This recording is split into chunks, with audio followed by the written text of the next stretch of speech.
ரெண்டு மூணு நாளைக்கு முன்னாடி 4 நாளைக்கு முன்னாடி இதே நேரம் ஆக்சிடென்ட் ஆகிருக்கு. ஒரு ஆள் என்ன பண்ணாங்க, என்னத்தை பண்ணாங்க? இப்ப அப்படி பண்ணிருந்தாங்கன்னா 4 நாளைக்கு முன்னாடி பண்ணிருந்தாங்க, அவங்க அப்படி இருந்து பண்ணாங்க.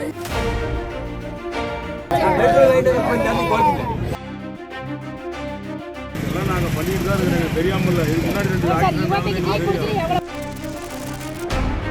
ஈரோடு மாவட்டம் பவானி வட்டம் ஆர்என் புதூர் பகுதியைச் சேர்ந்த அப்புசாமி செந்தாமரையின் மகன் 28 வயதான சத்யானந்த்.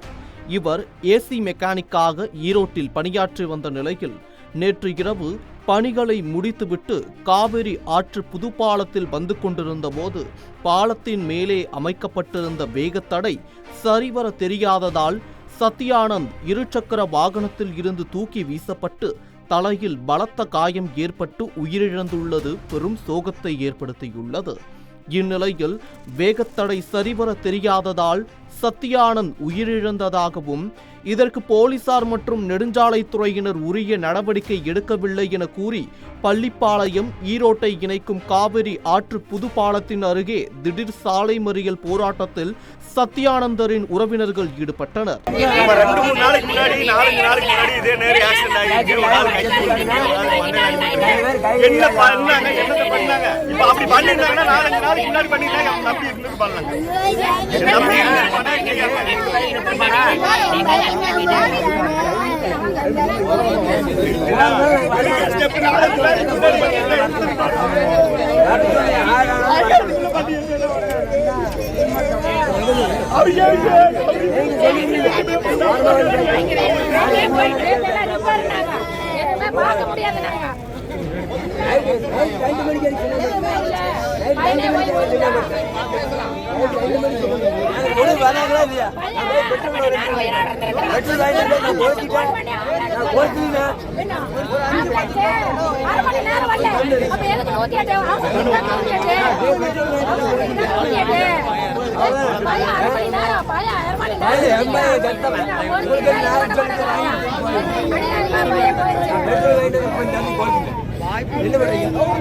என்ன பண்ணீங்க சொல்லுங்க, வர பொது பண்ணி பொது பண்ணி வர சொல்லுங்க.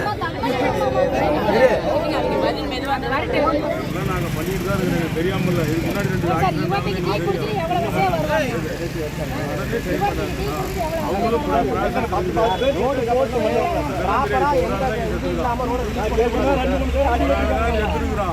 நாங்க தானே இங்க பக்கத்துல இருக்கிற உடனே வந்து எங்களால பாக்குறதே நீங்க நம்பாம ரோட்டுக்கு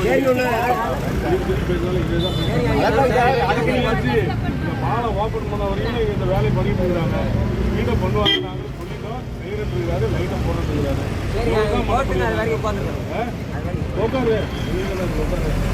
இதன் காரணமாக சுமார் 5 கிலோமீட்டர் தூரத்திற்கு போக்குவரத்து பாதிப்பு ஏற்பட்டது.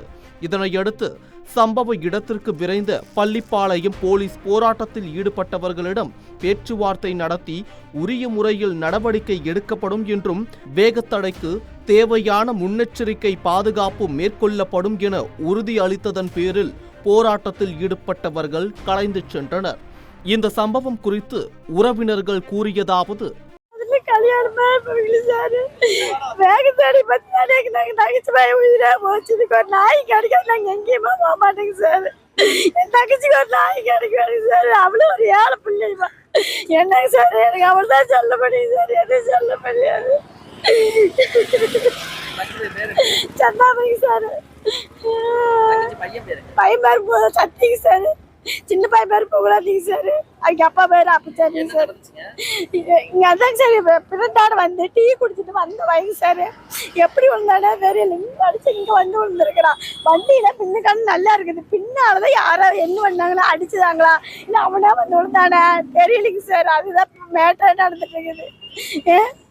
எங்களுக்கு ஏதோ அவங்க தான் வந்து சொல்லுவேன், எங்களுக்கு எதுவும் தெரியாது. நாங்க பையனை இறந்துதான், நாங்க எதுவும் சொல்ல முடியாங்க சார்.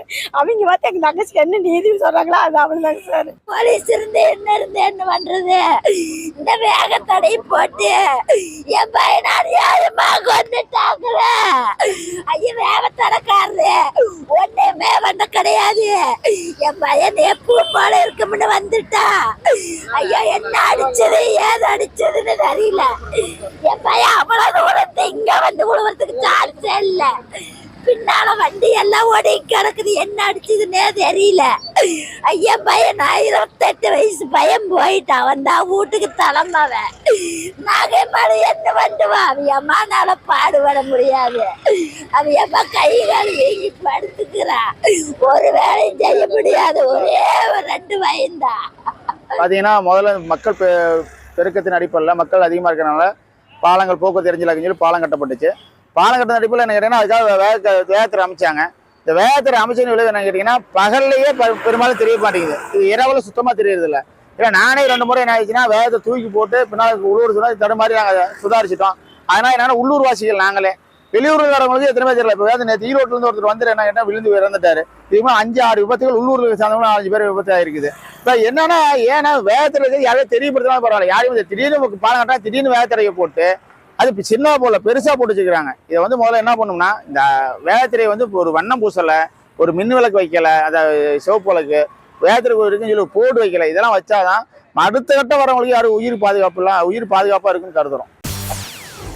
செய்திகளை உடனுக்குடன் தெரிந்து கொள்ள உடனே சப்ஸ்கிரைப் பண்ணுங்க.